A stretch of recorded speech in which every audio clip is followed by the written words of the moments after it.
Se ve la pantalla, ¿no? Sí, doctor. Muy bien. Entonces vamos a empezar con lo que es obesidad infantil. Los objetivos de esta pequeña charla es ver las causas de la obesidad.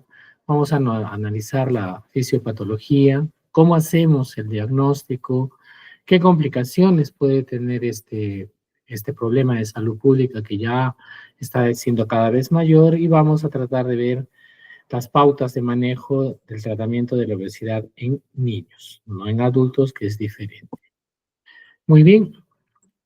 Primero, empecemos siempre con la definición. ¿Qué es obesidad? Obesidad hay muchas definiciones. La OMS, por ejemplo, habla que es un exceso de grasa corporal secundario ¿a qué? A una alteración en lo que es la ecuación ingesta-gasto energético. O sea, si yo como más de lo que gasto, voy a tener un pequeño remanente y esto va a ser acumulado, ¿no? El índice de Quetelet, por ejemplo, o sea, el índice de masa corporal, es el parámetro que define mejor la obesidad. Ustedes ya saben, nosotros dividimos el peso del paciente entre el cuadrado de la talla en metros. Muy bien. Cuando nosotros hablamos de sobrepeso, estamos hablando de un índice de masa corporal encima del percentil 85, según el valor de referencia para la edad y género, ¿no? Obesidad es ya cuando está por encima del percentil 95, ¿no? Entonces, en ese sentido, tenemos que tener cuidado. Ahora, si no hablamos de lo que es los percentiles y hablamos del índice de masa corporal, siempre hemos dicho o tenido la idea de que el sobrepeso es un IMC por encima de 25 y obesidad por encima de 30, pero en niños esto es diferente. Muy bien. Cada vez está siendo más un problema. Estados Unidos ya tiene un 15% de escolares, pero en los últimos datos que están sacando ya están llegando casi al 50%, dependiendo de la población. La población negra y la latina es la que más problemas tiene. México tiene un 26%, en el Perú un promedio general es un 15%, ¿no? Pero en regiones, por ejemplo, en Tacna, este promedio está casi llegando al 50%. Entonces, en ese sentido, quiere decir que tenemos un grave problema de salud en nuestras manos. Muy bien, vamos a hablar de la obesidad. Para hablar de obesidad, primero tenemos que hablar del tejido adiposo. Ustedes ya saben que el tejido adiposo es una variable del tejido conjuntivo. Y esta tiene una matriz intracelular de colágeno, proteínas, vasos sanguíneos, células, y la principal célula que tenemos en este tejido es el adipocito, ¿no? Ahora, como todo tejido conjuntivo, puede ser colonizado por otras células, ¿no? En especial los leucocitos que migran desde los vasos sanguíneos, ¿no? Entonces, ahí vamos a ver. Ahora, cuando existe un desequilibrio entre la ingesta energética y el gasto energético, como les dije inicialmente, va a originar una progresiva acumulación de energía no utilizada en los adipocitos. Y esto va a ser en forma de triglicéridos. Muy bien. En el adulto, estoy hablando en el adulto, ¿no? El tejido adiposo es considerado un tejido estable, dado que los adipocitos maduros no se pueden dividir por mitosis para formar más adipocitos. Ahora, sin embargo, existen células precursoras o preadipocitos que sí lo pueden hacer. Entonces, los preadipocitos están en mayor número durante los primeros años de vida. Entonces, de esta forma, el tejido adiposo en el adulto crece sobre todo por aumento de tamaño de los adipocitos preexistentes, pero en los niños además pueden crecer por formación de nuevos adipocitos a partir de sus precursores, ¿no? Entonces, los adipocitos nuevos pueden disminuir su tamaño ante periodos energéticos, por ejemplo, de balance negativo, pero no van a desaparecer. Ahora, antes de pasar, ¿qué es lo que pasa? En los niños alimentados con lactancia materna exclusiva, el hecho de que se reproduzcan más, haya mayor cantidad de preadipocitos, no se da. La ventaja de los niños alimentados con lactancia materna exclusiva es que ellos mantienen su número de adipocitos, pero estos aumentan y disminuyen de tamaño. En cambio, cuando utilizamos fórmulas lácteas o la lactancia mixta, los preadipocitos comienzan a proliferar y comienzan a aumentar de tamaño y comienzan a reproducirse. Entonces acá vamos a tener una hiperplasia de tejido, no una hipertrofia. En un niño alimentado con lactancia materna exclusiva, sus adipocitos crecen y nada más, pero no aumentan en número. En cambio, cuando hay una mala ingesta de leche, es decir, utilizamos fórmulas lácteas, va a haber un aumento del número de adipocitos y eso va a condicionar problemas a la larga, ¿no? Entonces, eso hay que tener en cuidado, ¿no? Además de las funciones metabólicas en el adipocito, vamos a hablar pues de reserva de energía, ellos van a liberar una serie de sustancias, una serie de interleuquinas que se llaman adipocitoquinas, ¿no? Y estas van a actuar como señales para otras células y tejido, ¿no? Ese es el gran problema. El tejido graso es un tejido vivo, doctores. No es un tejido que sencillamente acumula grasa. Bueno, este es una pequeña, ¿qué le puedo decir? Un pequeño resumen de si nosotros almacenamos el exceso energético como triglicéridos, entonces, ¿qué es lo que va a pasar? La glucosa que está en la circulación sanguínea va a ingresar al adipocito por el GLUT4, el transportador activado por insulina.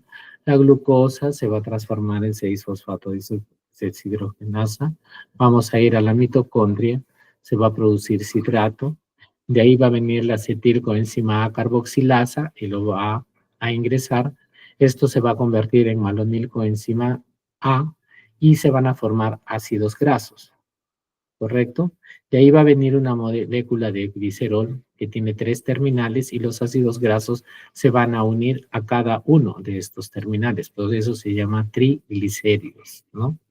Ahora, las lipoproteínas de muy baja densidad y los kilomicrones también se van a transportar, se van a transformar en ácidos grasos y por la proteína transportadora de ácido graso va a ingresar al adipocito, el ácido graso se va a unir a la molécula de glicerol y se va a formar 3 cadenas, van a formar un triglicérido, ¿sí?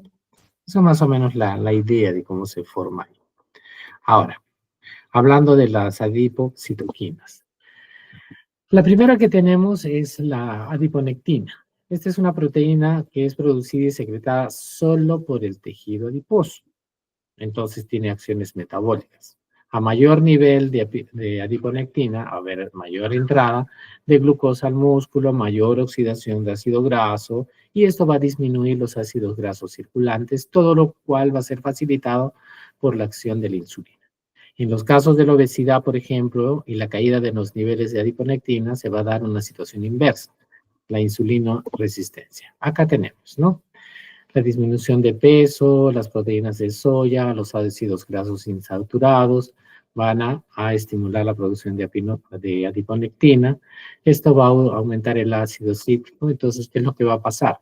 Que a nivel de los islotes pancreáticos va a disminuir la secreción de insulina, va a producir que en el tejido adiposo disminuya la lipólisis y aumente la oxidación de ácidos grasos. O sea, no se va a sintetizar ácidos grasos, se van a oxidar. Esta adiponectina va a facilitar también la entrada de glucosa al tejido muscular, la oxidación de ácidos grasos y en el hígado va a disminuir la gluconeogénesis, va a aumentar la oxidación de ácidos grasos y va a disminuir la síntesis de ácidos grasos, ¿correcto? Entonces, esta adipocitoquina es la que nos va a favorecer mucho. La resistina, esta es una de reciente descubrimiento, también fue inicialmente involucrada en la resistencia a la insulina, por eso le llamaban resistina, ¿no? También es una adipocitoquina para los roedores. No han encontrado en el ser humano, se ha demostrado producción en los macrófagos activados, pero no por los adipocitos. La leptina, esa es otra, es la primera adipocitoquina que fue descubierta en 1994. Esta citoquina, porque en realidad es una citoquina, comparte estructura y mecanismos de acción similares al factor de necrosis tumoral alfa y la interleuquina 6, doctores. O sea, imagínense, también tiene que ver mucho con la activación del sistema inmunológico. Muy bien. La leptina, ¿qué es lo que va a hacer la leptina? Cuando hay un aumento de peso, la insulina, los estrógenos, el cortisol, va a estimular a los adipocitos, se va a producir leptina y a nivel del hipotálamo, ¿qué vamos a tener? Disminución del apetito, aumento del consumo de energía, aumento del tono simpático, que esto va a favorecer también la quema de ácidos grasos. En los macrófagos los va a activar y va a aumentar la secreción de citoquinas como el factor de necrosis tumoral alfa. Muy bien. Entonces, en el hipotálamo, la leptina tiene efectos anorexígenos. No les va a dar hambre. Y aumenta el consumo de energía. Es así como los niveles bajos de leptina tienen un efecto orexígeno. O sea, les va a dar ganas de comer. Va a disminuir el gasto energético con el fin de aumentar las reservas de nutrientes. El factor de necrosis tumoral alfa, es una citoquina inflamatoria secretada por los macrófagos y también por el tejido adiposo, principalmente en respuesta a estímulos como infecciones, daño oxidativo, necrosis. Es parte del complejo de citoquinas que coordinan nuestra respuesta inmune. Entonces, ¿qué es lo que vamos a ver? Que el factor de necrosis tumoral alfa va a disminuir la masa de adipocitos. El factor de necrosis tumoral alfa promueve la apoptosis de los preadipocitos, los adipocitos maduros, inhibe los procesos de adipogénesis y lipogénesis y promueve el efecto de lipólisis. Muy bien. La interleuquina 6, ustedes saben que es un marcador temprano de infección. Esto sabemos que es secretada por los leucocitos y miocitos y también por los adipocitos. Y los niveles se van a relacionar con la masa de grasa corporal, especialmente con el tejido graso intraabdominal, ¿no? El factor de necrosis tumoral alfa aumenta la síntesis adipositaria de interleuquina 6, mientras que los corticoides la disminuyen, ¿no? Entonces, entre los efectos metabólicos que tenemos se encuentra el aumento de depósitos de ácidos grasos en el miocito, lo que se está asociando mucho a insulinoresistencia. Bueno, la bifastina es una grasa visceral, es una sustancia producida por esta grasa. No es exclusiva del tejido adiposo, es también producida por los macrófagos. Dense cuenta que el sistema inmunológico está metido ahí. Aún no se ha determinado muy bien que si es secretada por el tejido adiposo o se libera desde los adipocitos al destruirse los mismos, pero tiene funciones inmunológicas.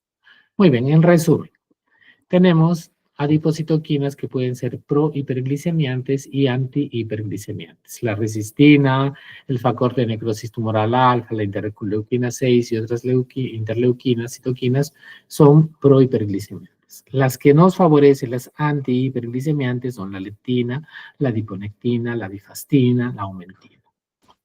Muy bien. Vamos a ver de manera rápida, porque esto yo supongo que ustedes ya lo han visto en fisiología. Vamos a hablar de lo que es la regulación del apetito. Nosotros en el hipotálamo tenemos una zona especial relacionada con lo que es el apetito y la saciedad. El primero que tenemos, un regulador, es el núcleo arcuato. El núcleo arcuato, acá tenemos dos tipos de células, de neuronas, anorexígenas y orexígenas. Estas van a regular el centro del apetito. El centro del apetito está en el núcleo lateral. Y el centro de la saciedad está en el núcleo paraventricular. Entonces, ¿qué es lo que va a pasar? Por ejemplo, disminuye la glicemia. ¿Y qué es lo que va a suceder? Las células orexígenas se van a estimular y estas van a tener un efecto negativo sobre las células anorexígenas. Entonces, al activarse esto, vamos a estimular el núcleo lateral, que es el que va a aumentar el apetito, ¿no? Entonces, la leptina y la insulina son las que bloquean este tipo de células orexígenas. Muy bien. La cocaína, las anfetaminas, la sibutramina, que es un anorexígeno que se utiliza para el control de la obesidad en algunos adultos con efectos secundarios marcados, van a estimular directamente a las células anorexígenas. Entonces, las células anorexígenas van a tener un efecto estimulante sobre el centro de la saciedad y, por lo tanto, la persona va a disminuir sus ganas de comer, ¿no? Entonces, cuando nosotros estimulamos el centro del apetito, el núcleo lateral, las personas van a tener ganas de comer. Y cuando estimulamos el centro de la saciedad, la persona va a disminuir su apetito, va a aumentar su gasto cardíaco, va a aumentar el tono simpático. Ahora, tengan cuidado porque el tetrahidrocannabinoide, la marihuana, estimula directamente el núcleo lateral y les da apetito. Es por eso que muchas veces, a veces cuando voy ahí por algunos supermercados, de repente veo jovencitos que en una mochila le meten, pero qué bestia, le meten galletas, frugos, néctar de frutas. Yo digo, estos chicos que van a hacer una fiesta infantil, No. Lo que hacen es que se van a ir a fumar marihuana y como les viene un montón de hambre, llevan su paquetón de galletas gaseosas. Al inicio no entendía, decía, qué raro. Pero ya después a mí me preguntaron, me dijeron, no, pues son marihuaneros, me dicen. Lo que pasa es que hacen sus reuniones, sus cocinadas, sus horneadas y les aumenta el apetito, ¿no? Hay otras personas, eso es con la marihuana. Con lo que es la cocaína estimula a las células anorexígenas, por lo tanto, van a estimular el centro de la saciedad y les va a disminuir el apetito. ¿Correcto? Entonces ya saben, chicos, cómo funciona y los núcleos que hay en lo que es el control del apetito y la saciedad. Muy bien, vamos rápidamente. Definición, estamos dando bien rápido, hemos dado una miradita a lo que podría ser la fisiopatología, entre comillas. ¿Qué es la obesidad? Es una enfermedad compleja. Hay un montón de factores relacionados, ambientales, genéticos, conductuales, estilo de vida, neuroendocrinas, alteraciones metabólicas. ¿Cómo lo vamos a definir? Como el acúmulo excesivo de grasa en el cuerpo. Punto. Una persona obesa es demasiado gruesa para su propio bien. Un peso mayor al 120% del peso ideal para su talla y su edad también vamos a decir que se define como obesidad. Hay mediciones medias incrementadas, por ejemplo, los pliegues cutáneos, los precipitales, subescapular, la cresta suprailiaca. Y lo vamos a determinar de manera más, ¿qué le digo?, adecuada, de acuerdo a tablas, con el índice de masa corporal que va a estar aumentando.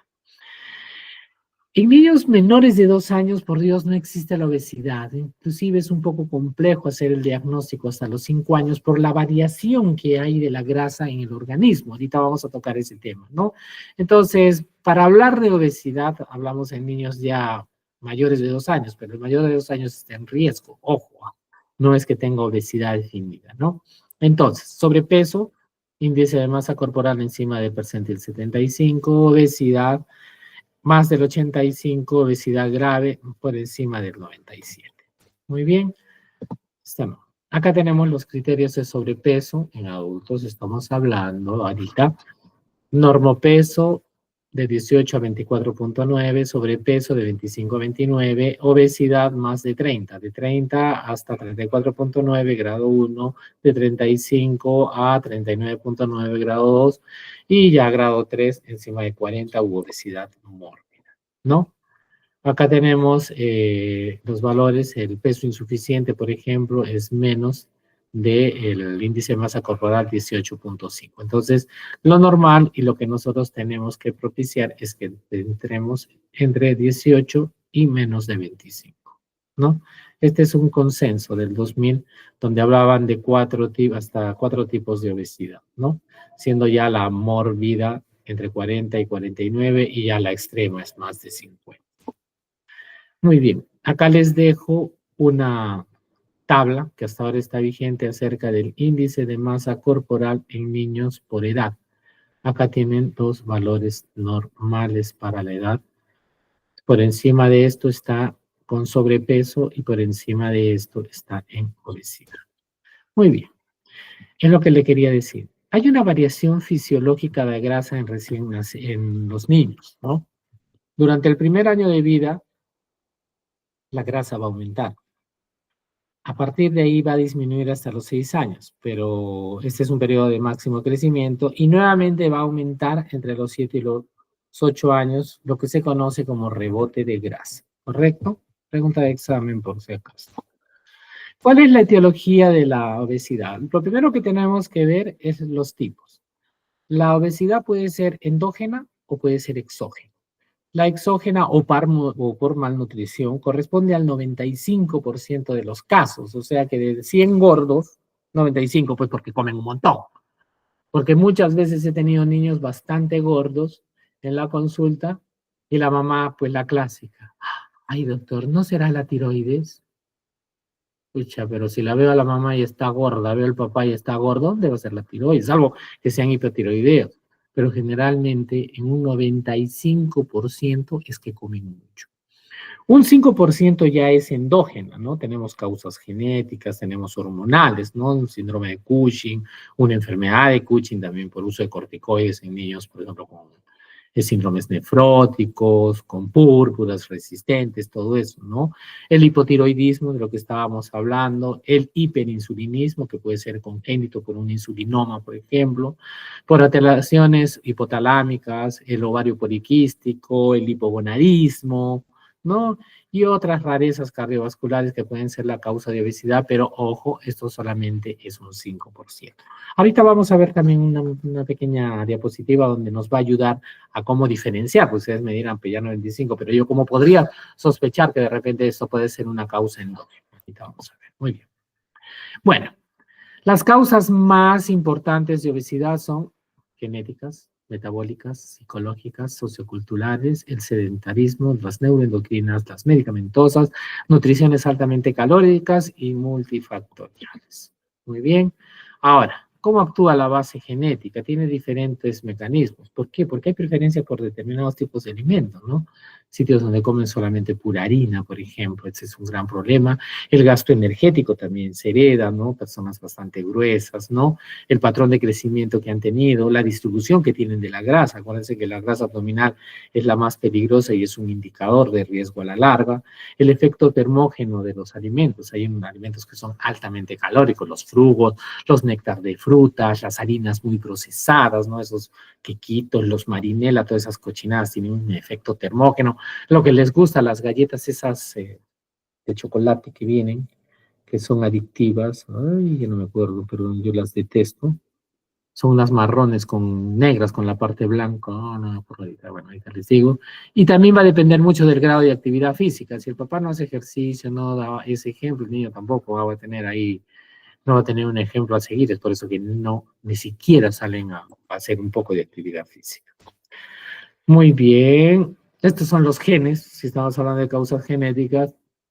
Estos son los genes más importantes relacionados con la obesidad, la leptina, el receptor de leptina, el receptor alfa-3 adrenérgico, la proteína desacoplante, el receptor de melanocortina, el propio melanocortinógeno, el receptor alfa-2 adrenérgico, el factor de necrosis tumoral alfa, ¿no? Los receptores de los glucocorticoides. Cuando se ven alterados, esto va a producir cierta predisposición a ser obesidad.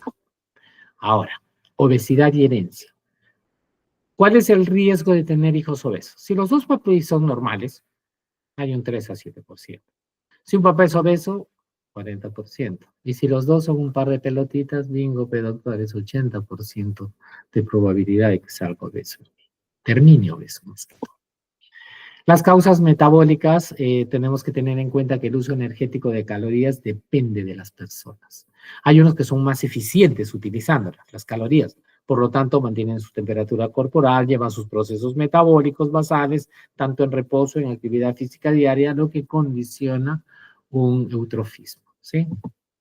Causas psicológicas. Esto es algo importante, doctores, porque recientes descubrimientos han transformado la teoría de que las causas psicológicas pueden desarrollar la obesidad. No. Si ustedes han escuchado, el sistema digestivo, el estómago, vamos a decir, es el segundo cerebro. ¿Por qué? Porque este tejido, que es un tejido vivo, produce hormonas. Y estas hormonas pueden producir cambios de conducta, doctora. Entonces, los cambios psicológicos son consecuencia de la obesidad, ¿no? Entonces, no es la causa de la obesidad. O sea, no es que estoy gordo y me da más hambre, no. Sino que este tejido graso comienza a producir hormonas que van a condicionar cambios de conducta alimentaria, por supuesto, y les va a exigir que coman. O sea que es como un tejido vivo que está ahí en su barriga y les dice come, come, come, y esto va a causar las alteraciones psicológicas correspondientes. O sea, no es que la causa psicológica cause obesidad, sino que la obesidad es la que está condicionando cambios psicológicos, ¿sí? Muy bien. Ahora, obviamente, con nuestra sociedad hay causas socioculturales, ¿no? El entorno es una gran influencia. En los colegios, el compartir, el día de la primavera, el día del profesor, el cumplemes, qué cuota, que para darle un regalo para los niños, pero el día de la primavera vamos a comprarles pizza, hamburguesa, frugos, Jesús del cielo, Santo Jesucristo. ¿Cómo pueden hacer eso? Y les parece gracia, ¿no? Entonces, La comida se ha vuelto un premio de comportamiento, una celebración. Uy, vamos a comer al Riquis, ahí salchipapas, vamos a comernos un, no sé cómo se llaman, hay uno que creo que es, todo le meten, no sé cómo pueden acabar esas cosas. Yo he pasado una vez, me enseñaron una foto de lo que comían ahí, yo digo, Dios mío, son bulímicos, ¿qué les pasa? No entiendo cómo pueden comer tanto, y a veces es pues como premio. Uy, se portó bien, sacó buena nota, vamos al Castellino, y Dios mío, ¿qué estamos haciendo? Estamos propiciando obesidad. Y al cambiar la dieta casera por comida chatarra, que es rica en carbohidratos y grasas saturadas, es otro de los grandes problemas, ¿no?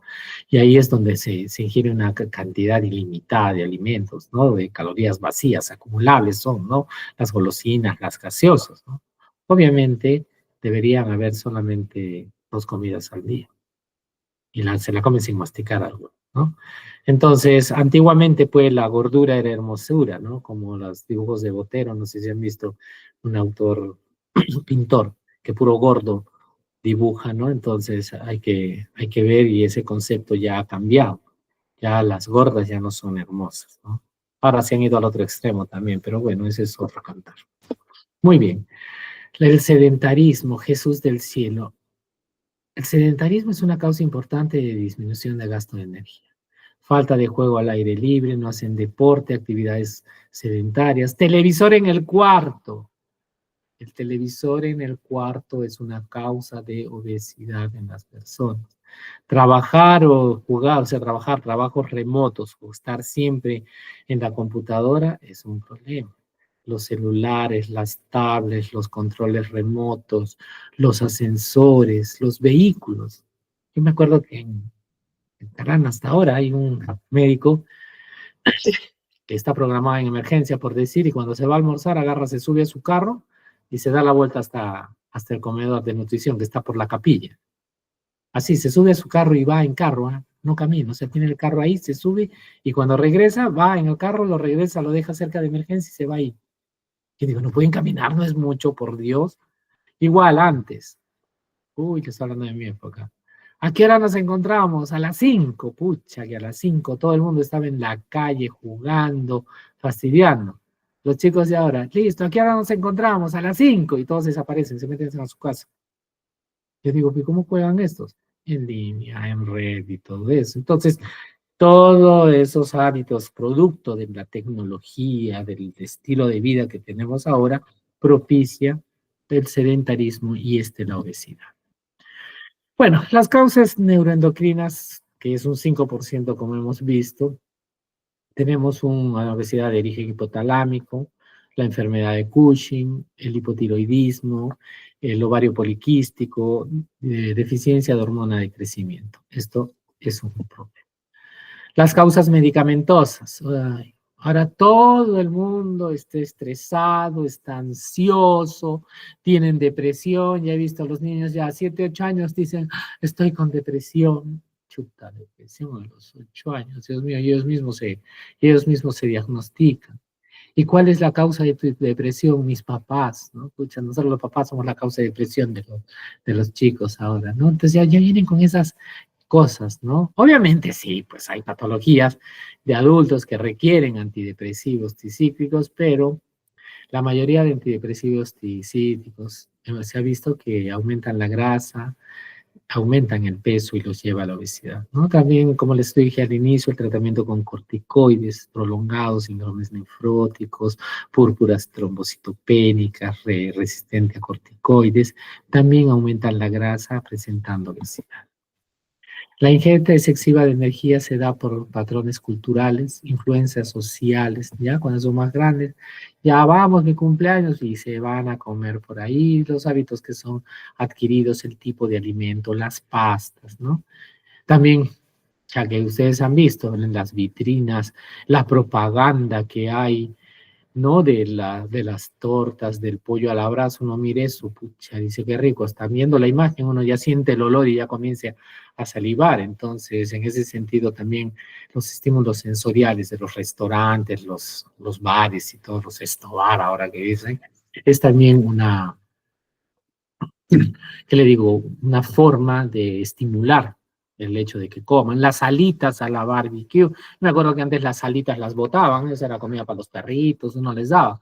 Ahora creo que está más caro que el pollo, porque cuando se van, salen a tomar ahí, se piden sus alitas en barbecue. Jesús del cielo. Y si yo me pongo a pensar, a los pollos los hacen crecer con hormonas, y las hormonas se las ponen debajo de las alas. Yo no sé, no estoy diciendo que sea así, yo digo, pero con tanta cantidad de hormonada metida en un cuerpo a la grasa, Dios mío, las alas deben tener un montón de esas cosas, ¿no? Entonces hay que tener cuidado pues con lo que comen, chicos, ¿no? Bueno, dentro de las causas multifactoriales, ¿no? La ingesta calórica es un acto voluntario y esto va a estar sometido a influencias ambientales, socioculturales, metabólicas y a veces genéticas, ¿no? Entonces, en general y más aún en la infancia, el tratamiento de la obesidad se debe hacer es una estricta vigilancia médica, porque al niño no lo podemos desnutrir, no podemos darle una dieta restrictiva, como sí se puede hacer en un adulto, ¿no? Muy bien, ¿cuáles son las consecuencias de la obesidad? Tenemos cambios psicológicos. Algo del gordito del colegio, el gordito de la U, pucha, que lo tienen pues de, ¿qué le digo? De pescado. Le hacen bullying, gordito, chanchito, hasta el alcalde han visto de Lima, porquisito y todo eso. Todo eso va a condicionar, quieran o no, así esas personas se rían y lo acepten, muy en el fondo, doctores, esto va a generar alteración y baja autoestima. Inclusive su rendimiento escolar llega a bajar. Ese cambio que tienen de autoimagen, especialmente en la adolescencia, los puede llevar a trastornos alimentarios, ¿no? Y generalmente a veces pues no se quieren juntar con el gordito. Bueno, antes se daba más también en los colegios cuando solamente eran mujeres, solamente eran hombres. Ojo, que las mujeres son más crueles y más sectarias. Ahí eso no me va a decir que no es así, porque en los colegios de pura chiquita se juntan las bonitas, las flaquitas, las que tienen plata, las pobrecitas, las gorditas, y se hacen un bullying que es increíble, doctores. Entonces, eso es algo complejo. Y el rechazo que se le da a este tipo de personas, porque no juegan, no participan en actividades deportivas, peor todavía, no quieren jugar ni con ellos, va a generar una gran introversión, pero posteriormente a esto, estas personas van a tener rechazo social, ¿no? Ahora, eso es dentro de los cambios psicológicos. Ahora, el riesgo que nosotros vamos a tener es que van a desarrollar aumento de presión arterial, hipercolesterolemia, hiperinsulinemia, porque están muy gorditos, apneas del sueño, problemas ortopédicos, genuvaru, geluvalgo, se les junta. ¿Has visto que los gorditos se les juntan las rodillas hacia adentro? ¿No? Entonces, eso es una consecuencia de la obesidad, ¿no? Entonces, a edades más tempranas de obesidad, vamos a tener mayor riesgo de complicaciones en el futuro, ¿no? Nosotros tenemos un síndrome metabólico en pediatría, todavía no está bien definido en menores de 10 años, pero ya tenemos niños en riesgo, ¿no? El síndrome metabólico es una causa importante de complicaciones por el exceso de peso, ¿no? Antiguamente se le llamaba el síndrome X, el síndrome de resistencia a la insulina, ¿no? Es un conjunto de alteraciones que va a aumentar el riesgo de padecer enfermedades cardiovasculares y diabetes tipo 2 en el futuro, ¿no? Acá tenemos los criterios diagnósticos, por ejemplo, de la ATP3 y la IDF, ¿no? International Diabetes Foundation, que en los adultos son muy similares a lo de los prepúberes. En los prepúberes y menores de 10 años no hay criterios muy bien definidos. Pero, ¿qué sucede en prepúberes? ¿Qué es lo que tenemos que ver? Pregunta de examen. Obesidad abdominal con un perímetro abdominal por encima del percentil 90. Ojo que no es más de 100 centímetros o 102 centímetros en el adulto. ¿Ah? En niños tienen percentiles. Hipertensión arterial, o sea, la presión debe estar por encima del percentil 90. Los triglicéridos deben estar por encima de 110, doctores, ¿ah? O percentil 95 para la edad. El HDL menor de 40 o menor del percentil 5 y la glicemia mayor de 100 basal o después de una sobrecarga de glucosa mayor de 140, ¿no? Estos son los criterios ATP3, ¿no? En los de la IDF son muy similares, perímetro abdominal, presión por encima de 130-85, triglicéridos más de 150, HDL menos de 140 y la glicemia sí es un indicador de lo que puede ser el riesgo. Muy bien. Pero, ¿y cuánto es el perímetro abdominal, la cintura? Acá lo tienen, doctores. Acá tienen esta tabla, por si acaso. Esta les va a ayudar bastante. Miren, desde los 2 hasta los 18 años, tanto en hombres como en mujeres. Y esto, según el estudio Ricardín, los valores de presión arterial. Muy bien. Los criterios, ustedes ya saben, la glucosa en ayunas, menos de 100 es normal, de 100 a 125 es alterada, y más de 125 ya puede ser considerada una diabetes. Con sobrecarga de glucosa a las 2 horas el valor tiene que estar menos de 140, ya cuando está entre 140 y 199 está alterado, y ya más de 200 es diabetes. Ahora, si de repente de manera casual hacemos un descarte, y este está en más de 200, pero hay clínica, no es que esté más de 200 en cualquier momento, no, tiene que haber clínica, ¿no? Tiene que haber poliguria, polidipsia, polifagia. Entonces, eso sí ya puede ser considerado como una diabetes. Hay otro índice de riesgo, el OMA, que divide la glicemia del paciente en milimoles por la insulina entre 22.5, ¿no? Entonces, esto también lo utilizan en algunos sitios, pero todavía no está estandarizado, ni hay puntos de corte específico para niños, por eso no se usa, pero es para que lo tengan como conocimiento, ¿no? El tratamiento, ¿cuáles son? Cambiar los estilos de vida. La dieta tiene que darse de acuerdo a la cantidad que requiere para crecer. Como les dije, a un niño en crecimiento no le voy a quitar calorías, no le voy a quitar nada, le voy a hacer un daño porque está creciendo. Entonces, lo que nosotros tenemos que propiciar es una alimentación sana, libre de grasas insaturadas, grasas trans, de colesterol, de tal manera de que el niño pueda desarrollar su crecimiento normal y sobre todo la actividad física. Realmente el puntal del manejo de la obesidad es que aumenten la actividad física, que se matriculen en un taller fuera de el horario escolar. Pues las mamás dicen, ah, hace educación física. Sí, en el colegio está en el taller de danza. Pero sería mejor o ideal que de manera estructurada, 3 veces a la semana, fuera de la actividad que hace en el colegio, haga una actividad física, no sé, de repente vóley, fútbol, las mamás marinera, danza clásica, bueno, ya, yo siempre le digo a la mamá, no señora, pues si la va a matricular en un taller, que sea algo que le guste, pues. Los ponen en baile y detestan el baile, lo único que van a hacer es odiar esa hora, y peor, va a generar más ansiedad y van a tener más ganas de comer. Entonces la actividad física también está en relación a lo que quiera o a lo que le guste el niño, no a lo que le parece a la mamá. Ay, yo quería bailar danza clásica de chiquita. Bueno, si quiere de vieja baile usted, pues, ¿no? Matricúlese a un curso de tercera edad, ¿no? Pero no, al niño no tiene por qué estar metiendo en eso, ¿no? Entonces, en ese sentido, los papás tenemos que ser un poco flexibles en lo que se refiere a este tipo de talleres. Bueno, vamos rápidamente. El control de la presión va a estar en relación a la pérdida de peso y al aumento de la actividad física, ¿no? Si los lípidos y los triglicéridos están aumentados, vamos a disminuir la ingesta calórica, ¿no? De carbohidratos, de harinas, de grasas saturadas, grasas trans, bueno, también hay grasas trans, ¿no?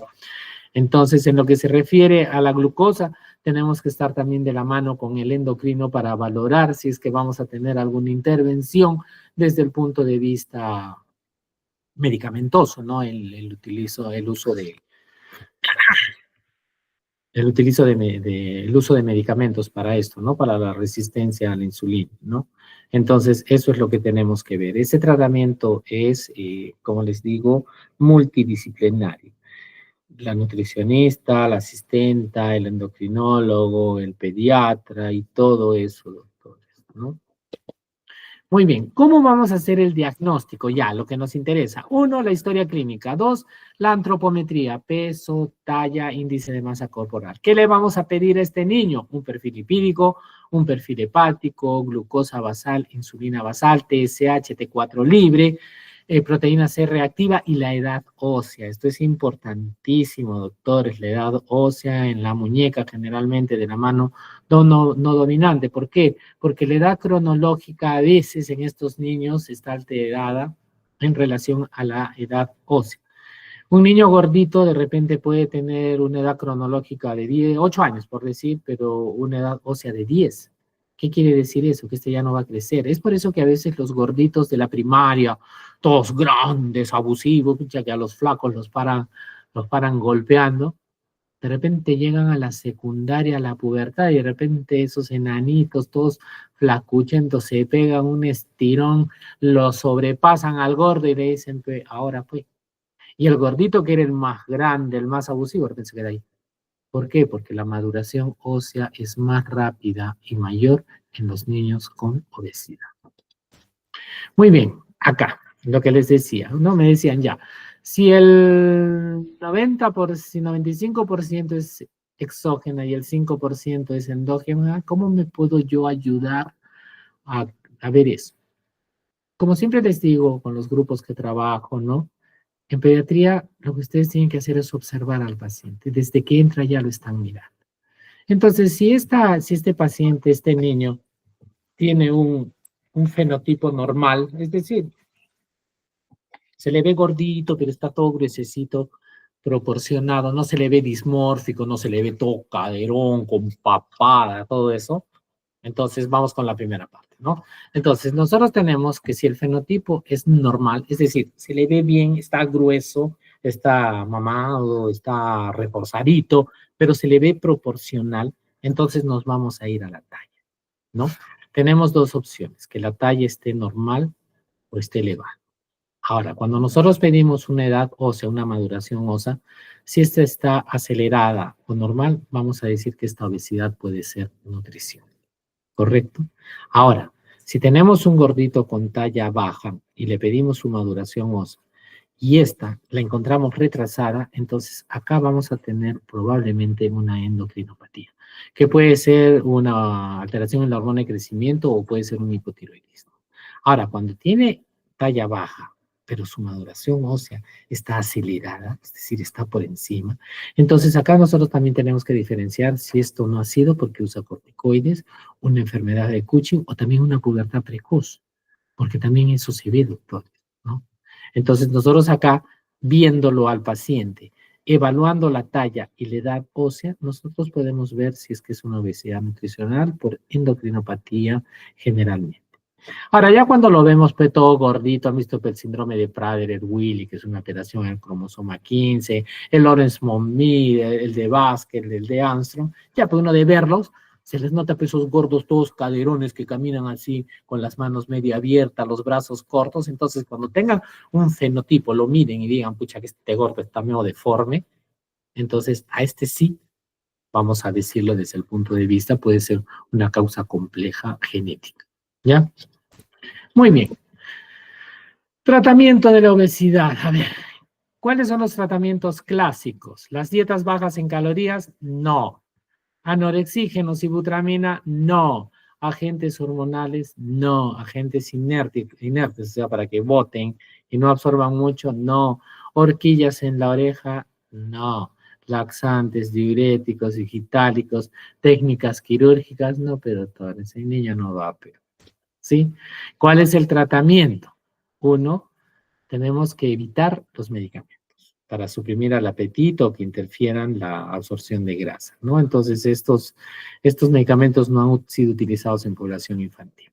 Y yo lo que les decía, el pilar es dieta y ejercicio. Dieta y ejercicio es lo único que va a controlar. Disminuye los premios, sacar el televisor del cuarto, porque por Dios, están con el televisor en el cuarto, echados en la cama y están con el control remoto, clic, clic, clic, clic, clic, clic, clic, clic, clic. Ponen pausa, se paran, bajan a la cocina, abren la refrigeradora, la alacena, sacan un paquetón de comida gaseosa, se suben al cuarto, se echan en su cama y están clic, clic, clic, comiendo, clic, clic, doctores, por favor. Teóricamente el televisor solamente debería haber en una sola parte de la casa, en una sala de estar. Ni en el cuarto de los papás debería haber porque desnaturaliza la relación. Los dos se acuestan, comienzan a ver televisión y se quedan dormidos. Si es el único momento del día, de repente, que los papás pueden estar juntos ahí para conversar, me pasó esto, no. Se ven ahí o se ponen a ver noticias, una película, uno se queda dormido, apaga la luz y se acabó. Yo digo, ¿qué tipo de relación hay ahora? Qué complejo, realmente. Entonces, en ese sentido, Inclusive para los adultos no es conveniente, ¿no? Hay que tener un control de peso, hay que tratar de mantener el peso, tratar de que aumente la estatura, alcanzando su índice de masa apropiado, ¿no? Los objetivos, las calorías deben ser de acuerdo a las estimaciones de peso y talla, ¿no? Entonces, se les debe enseñar a los padres a estimar el tamaño de las porciones. No porque acabó rápido, ay, está rico, si quieres más, listo, segundo plato, ahí doblan, no, ¿no? Entonces, hay que tener cuidado, ¿no? Hacer elecciones apropiadas en cuanto a los alimentos, ¿no? Menestras 2, 3 veces a la semana, pescado, carnes blancas y con bastante verduras y frutas, ¿no? Y por lo menos debe haber 30 minutos de actividad física heroica, salir a tratar, andar en bicicleta, nadar, todo lo que puedan o deban hacer al día. Muy bien. ¿Listo? ¿Qué hora es ya? Eso es todo en relación a la obesidad. Vamos, ¿alguna pregunta hasta acá para pasar? El segundo tema va a ser rápido, no se preocupe, va a ser bien puntual. Lo que es trastornos alimentarios, ¿sí? ¿Preguntas acá? ¿No? Muy bien, cada vez estamos viendo más estas cosas, más y más. Vamos a hablar de 2 trastornos de la alimentación. Así como hemos visto que los que comen un montón tienen un gran problema, ahora con la sociedad o con los patrones sociales actuales, tenemos el otro extremo, trastornos en la alimentación. Vamos a describir los 2 diagnósticos más frecuentes, vamos a ver los criterios diagnósticos de los trastornos alimentarios, vamos a tratar de ver, porque esto es complejo, porque hay una comorbilidad asociada, vamos a caracterizar, tratar de ver los tratamientos y vamos a ver también los trastornos alimentarios emergentes. Anorexia nerviosa, AN. Anorexia viene del término negación, orego, apetecer, se niegan a comer, y esto va a suponer una pérdida de peso autoinducida y que lo va a llevar inexorablemente a un estado de inanición. Aunque la anorexia nerviosa se puede considerar una patología mental, no debemos olvidarnos que en niños y adolescentes esto puede presentar graves complicaciones físicas, incluyendo la muerte. Clásicamente la anorexia era una enfermedad de clase media y alta de áreas metropolitanas, pero ahorita se ha convertido en una enfermedad global, que no respeta raza, edad, sexo, condición social, ¿no? Compromete inclusive a niños menores de 12 años, ¿no? Y la prevalencia de la anorexia está entre el 0.5 a 1%, pero hay una población escondida, donde las mujeres tienen una relación 10 a 1 con los hombres, porque hay hombres anoréxicos. Ojo, Muy bien, ¿cuáles son los criterios diagnósticos? Estos ya han cambiado. Hay una gran discrepancia ahora entre la DSM-4 y la DSM-5, porque la DSM-5 es la que manda, ¿no? La clasificación de las enfermedades mentales. Antiguamente se hablaba del rechazo a mantener un peso corporal por encima del valor mínimo para la edad y la talla, ¿no? Había también un miedo intenso a ganar peso, convertirse en obeso. Había una dismorfosis visual, una alteración de la percepción del peso. Y en mujeres prepúberes se hablaba, por ejemplo, de que ausencia de 3 ciclos menstruales. Ahora no. La DSM-5 ha eliminado este último criterio. Se ha quedado en 3, que no quieren comer para mantener el peso por debajo. Esto se les exigía a las modelos, por ejemplo, Los Ángeles de Victoria's Secret, tenía que tener un índice de masa corporal por debajo de 18, para que les entre, pero todo les queda bien, decía. Pero si ustedes ven, pues son todas delgadas, ¿no? Son chicas de alambre, ¿no? Entonces, eso ya también se está regulando. El miedo intenso a ganar de peso y la alteración de la percepción, o sea, ellas tienen una dismorfosis visual y ya no hay. Entonces, estas son anoréxicas, son modelos, por ejemplo.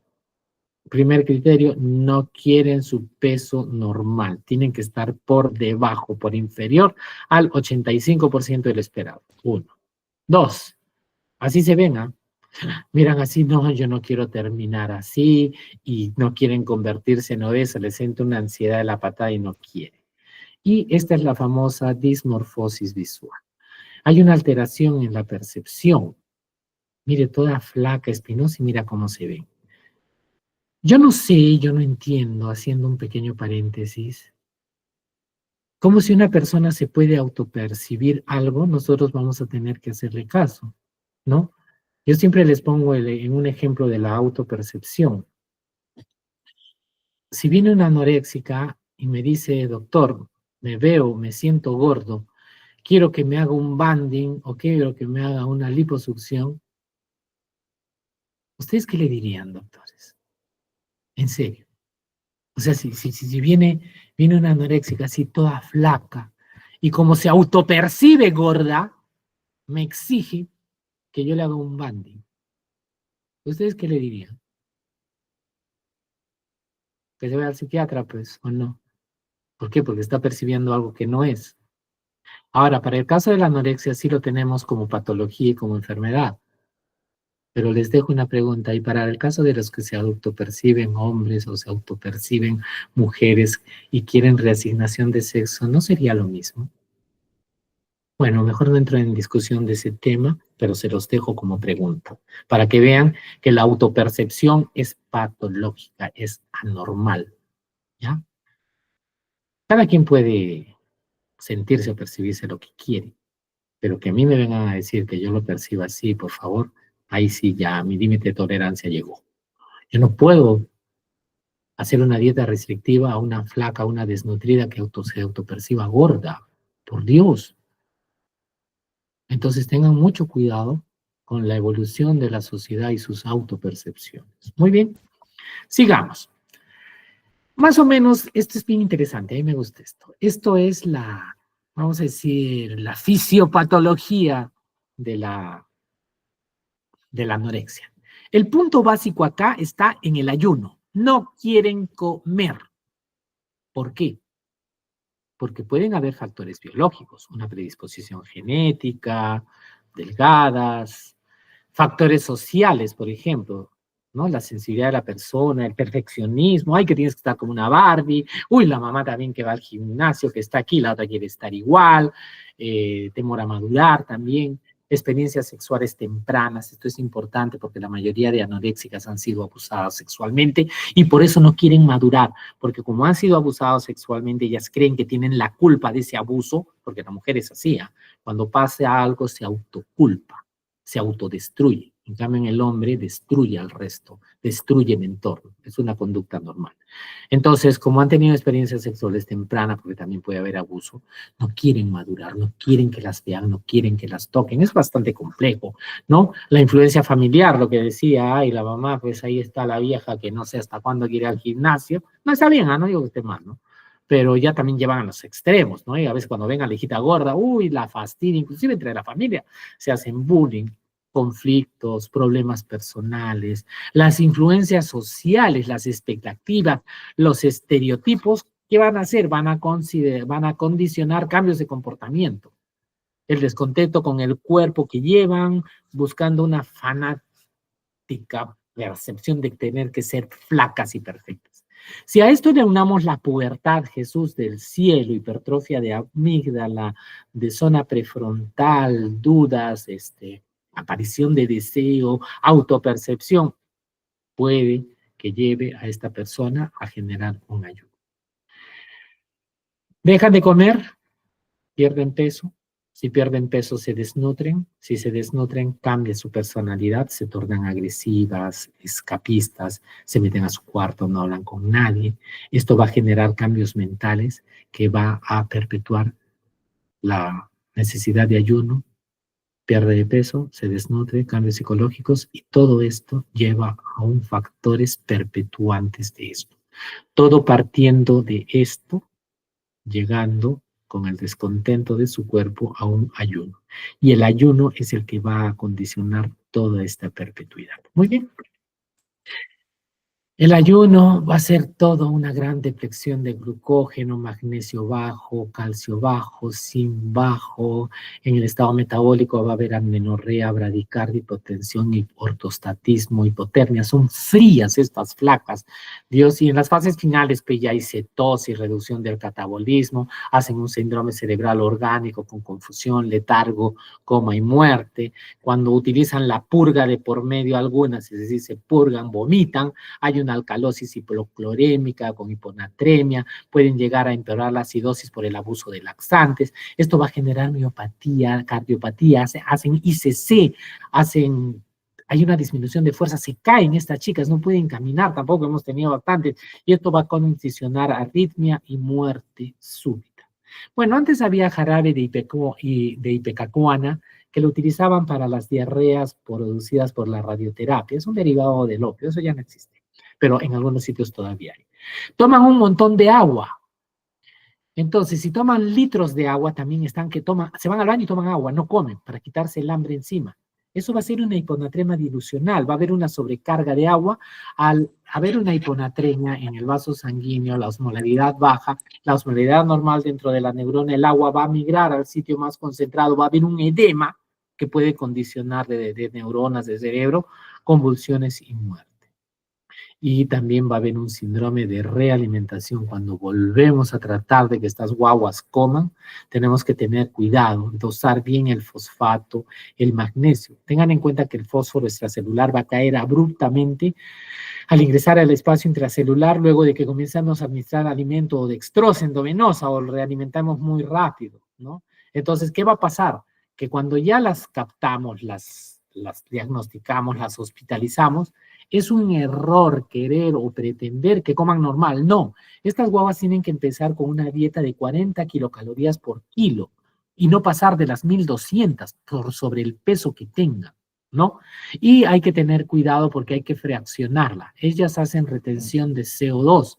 Entonces, meterle una carga de carbohidratos va a ser muy perjudicial, ya que tienen un problema relacionado a la insulina.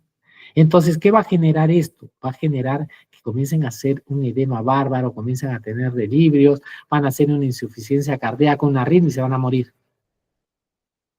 Es lo que pasaba pues a los prisioneros de los campos de concentración. Una vez que terminó la guerra en 1945, fueron llevados a campos de refugiados y Dios mío, era deplorable su estado. Entonces los pobres, como tenían hambre, démosles de comer, pucha, agarraba y les daban comida y se comenzaban a morir. Eso se llama síndrome de realimentación. Y eso es lo que pasa cuando hay un estadio crónico de inanición, si comienzan a ingerir nuevamente de manera, entre comillas, normal, se van a morir los tres. Muy bien, sigamos.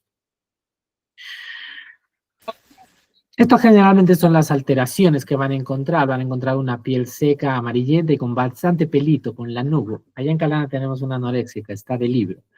Hipertrofia de glándulas salivares, porque se paran induciendo el vómito, los ojos neosaltones, bradicardia, hipotensión, alteración en la contractibilidad, tienen retraso de vaciamiento gástrico, alteración en la motilidad intestinal, hacen cálculos, hacen enfermedad renal, hacen amenorreas hipotalámicas, hacen atrofia de tejido mamario, ¿no? Hay una secreción inadecuada de hormona antidiurética, hay un retraso prepuberal, hay pérdida de tejido magro, osteopenia, osteoporosis. Son niños que a veces están despiertos siempre, no duermen, pueden llegar a convulsiones por intoxicación hídrica o el síndrome de realimentación. Hay que tener cuidado, ¿no?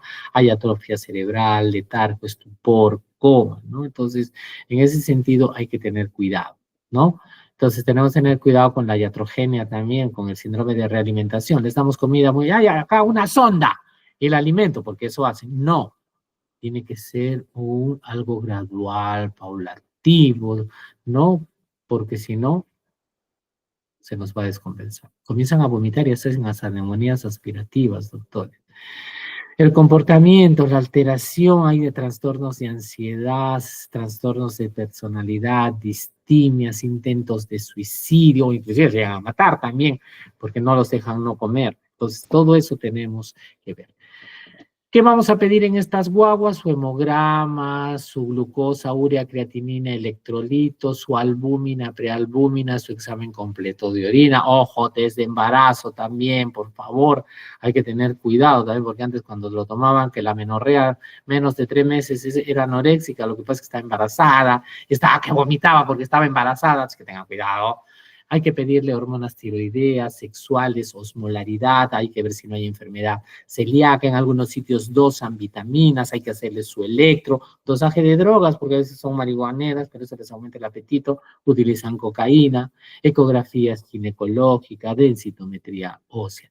Y hay que a veces utilizar los marcadores genéticos y metabólicos también. Muy bien.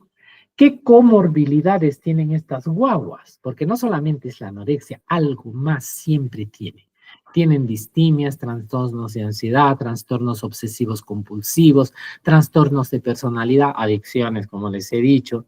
Son extremadamente frecuentes en los pacientes con trastornos alimentarios. Y a veces, luego de la psicoterapia, se devela el antecedente de abuso sexual e incesto en el pasado. Lo que les decía, doctor, la mayoría tiene ese problema. Tratamiento puede ser ambulatorio si es que hay actitud de cambio de parte del paciente, pero si no, hay que internarlos. Generalmente deben ir a una unidad de psiquiatría infantil con una unidad pediátrica para ver, ¿no?, los trastornos alimentarios y ver su nutrición. Inclusive pueden llegar a nutrición parenteral cuando se niegan a comer, ¿no? Puede haber, hay programas, por ejemplo, en el Instituto de Salud Mental Honorio Delgado Hidero Noguchi en Lima, está ahí en la Panamericana Norte, más arriba del Hospital Cayetano Heredia, tienen un área de psiquiatría infantil increíble y tienen un área de anoréxicas, ¿ah? Las llevan al campo, tienen piscina, todo, porque estas niñas hay que rehabilitarlas. Muy bien. Otro gran problema que sí está ahí, pero esto se descubre muy tarde, inclusive la persona cuando ha sido bulímica, recién después de los años lo reconocen, pero hay situaciones de riesgo, hay conductas de riesgo para que nosotros sospechemos. La bulimia nerviosa podemos definirla como hambre de buey, o sea, viene de bulimus, que viene de bulls, que es buey, limus, hambre, un hambre de toro, pues hasta que se mueren de hambre, ¿no? Generalmente esta afecta a adolescentes, sexo femenino, es más frecuente que la anorexia nerviosa. Lo que les decía, el diagnóstico es difícil, ocultan los síntomas. Es una enfermedad que inicia en la adolescencia y pasa desapercibida. Y a veces muchos años después, de más de una década, recién la persona habla, ¿no? Pero hay, ¿qué les puedo decir? Conductas sospechosas o de riesgo. Bueno, nuevamente, la DSM-4 con la DSM-5 se pelean. Criterios diagnósticos. 4. Atracones frecuentes. Esa es una de las características básicas. Posteriormente al atracón va a haber una conducta compensatoria inapropiada, ¿sí? Esta se debe mantener más de 3 meses y hay una autoevaluación exagerada de lo que es el peso, la talla y la figura. Son esas chiquitas bonitas que tienen su cuerpito precioso, que van al gimnasio, todo, ups, tengan cuidado, esas son posiblemente bulímicas. Entonces, la ingesta de atracones, obviamente, pues se mete en una ingesta, doctores, que pueden llegar hasta las 10.000 calorías en un solo atracón, ¿ah? Y lo peor de todo es que tienen una sensación de pérdida de control, o sea, no lo pueden controlar, es algo que no pueden, y de repente aguantan, y ya no dicen al diablo, acá le doy con todo. Y se meten unos atracones, Dios mío, y no paran de comer. Después de que ha pasado esto, se sienten mal. Pucha, me voy a aumentar de peso. ¿Qué hago? Vomito, me meto un laxante, enemas, diuréticos, doctores, o comienzan a hacer ejercicio. Teníamos una niña que salía en el colegio, ¿eh? Salía al recreo, los 30 minutos del recreo estaba corriendo alrededor de la cancha y tomaba agua. Alrededor de la cancha tomaba, entraba a clases, estudiaba, terminaba el recreo, salía, no comía nada y todo el recreo estaba que corre, corre, corre, doctores. Entonces hay que tener cuidado, ¿no? Estas conductas inapropiadas hay que tratar de investigarlas porque el paciente no la va a hablar, ¿no? Entonces, los atracones y las conductas compensatorias inapropiadas tienen en promedio, bueno, la DSM-4 decía que esto sea 2 veces a la semana durante un periodo de 3 meses. No, la DSM-5 ya lo cambió, ¿no? Entonces, ¿qué ha dicho la DSM-5 ahora? Los atracones, criterios igual. Conductas compensatorias, sí, igual. Los atracones, antes eran 2 a la semana. Acá dice que en promedio 1 a la semana durante un periodo de 3 meses, bingo, ya es un criterio diagnóstico y la autoevaluación exagerada, influida por el peso, que quieren estar lindas y todo eso, se mantiene. Entonces, lo único que ha variado la DSM-4 de la 5 es con los atracones y conductas compensatorias, por lo menos debe ser 1 a la semana. O sea, si es 1 vez a la semana, ya está ahí el diagnóstico. Muy bien. Entonces, lo que les decía, el atracón descontrolado. Llegan de 3.000 hasta 10.000 calorías en un periodo corto, sí, así como. Después, no pueden controlar. Es algo que es como que quieran estornudar y no pueden parar eso igualito. No tienen control sobre ellos. Y la autoprovocación del vómito, dietas restrictivas y el aumento de la actividad física. Muy bien. Acá suelen encontrarse síntomas depresivos, ¿no? Como tristeza, irritabilidad, medios emos, ideas suicidas. Por otra parte, estas chiquitas bonitas y todo eso suelen ser impulsivas, son proclives a conductas adictivas y sexualmente son promiscuas, doctores.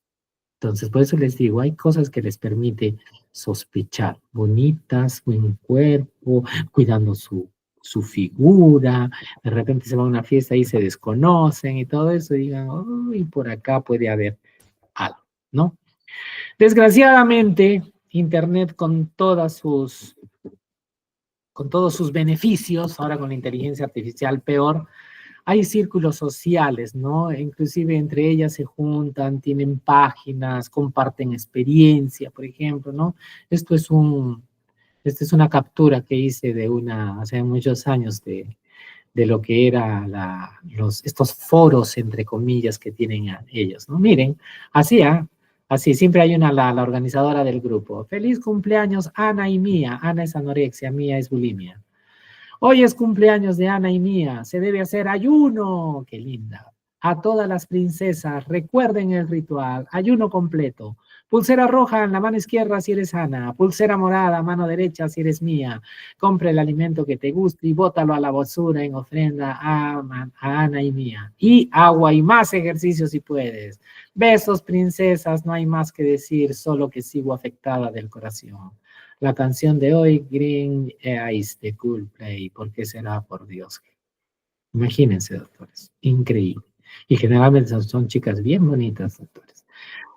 El diagnóstico de la bulimia es más difícil de hacer que el de la anorexia, debido a que estas personas esconden todo, tienen su peso normal y están en sobrepeso.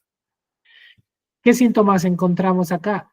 Ardor esofágico, les duele la barriguita, se les distiende la panza, sufren de dolor de cabeza, están estreñidas o a veces cursan con diarrea y a veces piensan que es una enfermedad, un colon irritable.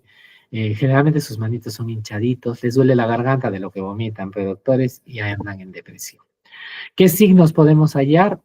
Como se meten los dedos a la boca para vomitar, hay callosidades en la mano, pero ahora son más vivas. En estos foros de Ana y Mía les dicen que utilicen una cuchara y que se lleven ambientador al baño para que cuando vomiten no quede olor.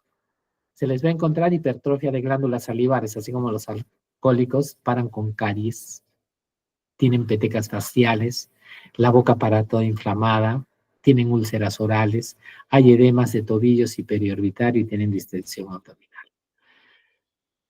Al tratarse de una enfermedad secreta, la identificación es con grupos de riesgo. Generalmente es niños con pubertad precoz, las modelas, los atletas, bueno, los varones homosexuales o bisexuales también, por ahí. Entonces, por ahí deben haber un montón, porque ahora está de moda eso, son heterocuriosos.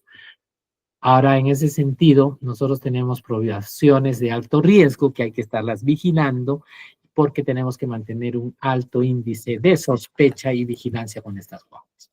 El tratamiento de elección es psicoterapia, con buenos resultados iniciales, ¿no? La farmacoterapia, ¿no? Inhibidores selectivos de la recaptación de la serotonina puede ayudar, pero en realidad más que todo depende de un cambio de conducta de las personas. Finalmente, ya para acabar, denme un minuto más, apareció la druncorexia y la diabulimia, chispas sobre piedras, más todavía. Druncorexia es no comer para comer, drunk es tomar en inglés. Es un modo moderno que tienen ahora, doctores, ¿no? Entonces, dejan de comer y las calorías, como el alcohol tiene calorías no acumulables, las usan. Entonces, en algunos países como Estados Unidos, dice que hasta un 30% de personas entre 18 y 24 años omiten el rigor de las comidas básicas para ingerir alcohol. Así no subir de peso, y como saben que los estereotipos sociales son los que mandan en esta nueva o sociedad moderna, les ayuda. Es un comportamiento común, la obsesión por estar delgados, la aceptación social, ¿no?, del consumo de alcohol son el origen de este grave trastorno, ¿no? Hay una publicación de Douglas Bunnell, que es el presidente de la Asociación Nacional de Trastornos de Conducta Alimentaria, se está encontrando esto. Ahora, no sé si han visto videos, las chicas se caen, las tiran, las encuentran tiradas en el piso, toman un poco y ya, porque quieren mantener su figura, terminan violadas, doctores. Hay un alto porcentaje de violación en este tipo de personas y a veces no denuncian por el roche, por la vergüenza, ¿no? Esa es una. La diabulimia es otra. Pero generalmente esto se da en chiquitos que tienen diagnóstico de diabetes tipo 1 y utilizan insulina. Entonces ellos para mantener ese peso comienzan a, ¿qué le puedo decir? A no ponerse su insulina, dejan que orinen un montón, porque ustedes saben que en la diabetes tipo 1 son flacos, son delgados, ¿no? Por la polidipsia, polifagia. Entonces ellos omiten el uso de su insulina. No, sí, ya me la puse, no, que yo estoy bien. Y el objetivo es perder el peso intencionalmente. Y esto hay que tener mucho cuidado con los niños que tienen diabetes tipo 1 porque hay que hacerles un seguimiento y ver si no está cayendo en eso. Ahora con el internet, con la información que tienen o que pueden tener acceso, desgraciadamente esto se puede enmascarar mucho más. Pero debemos tener alto índice de sospecha en quienes, en poblaciones de riesgo. Muy bien, creo que ya se me durmieron un poco algunos temas amplios, complejos, pero la idea es esa, doctores. Obesidad, dieta, agua, frutas, verduras, actividad física, doctores. Es lo único que resta. Dietas no restrictivas, dietas normales, aumentando la actividad física. Trastornos de conducta alimentaria, alta sospecha en poblaciones de riesgo, y acá funciona bastante la psicoterapia. Bueno, el único medicamento en anorexia, me olvidé decirles, que está aprobado en etapa inicial, es que una vez que la paciente acepta el problema y tiene opción de cambio, la ciprofloxacina ha visto que sí estimula el apetito y les ayuda a que nuevamente se realimenten, teniendo cuidado con el síndrome de realimentación, por favor. Eso es un tema amplio, doctores. Muy bien. ¿Alguna pregunta hasta acá, doctores, o ya se me durmieron? Me parece que todo quedó claro, doctor. Muy bien, les agradezco mucho haber estado acá presente el sábado. No se preocupen, para la siguiente vez no va a volver a pasar eso. A la hora que tengamos y hagamos, va a cerrar la clase. Gracias, doctores, que tengan un bonito fin de semana. Ah, por favor, el delegado que me pase la asistencia para Sí, mandársela. no se preocupe. Apenas me genere el Meet, la asistencia se la reenvío. Perfecto, doctor. Les agradezco mucho. Reitero, feliz fin de semana, chicos. Cualquier duda, pregunta, cualquier cosa, bueno, me pueden escribir un mensaje, algo, lo que sea, si no quedó claro algunas cosas. ¿Ya? Listo, chicos. Gracias por su presencia y hasta luego. Muchas gracias, doctor. Hasta luego, doctor. Gracias, doctor. Hasta luego, doctor. Hasta luego, doctores.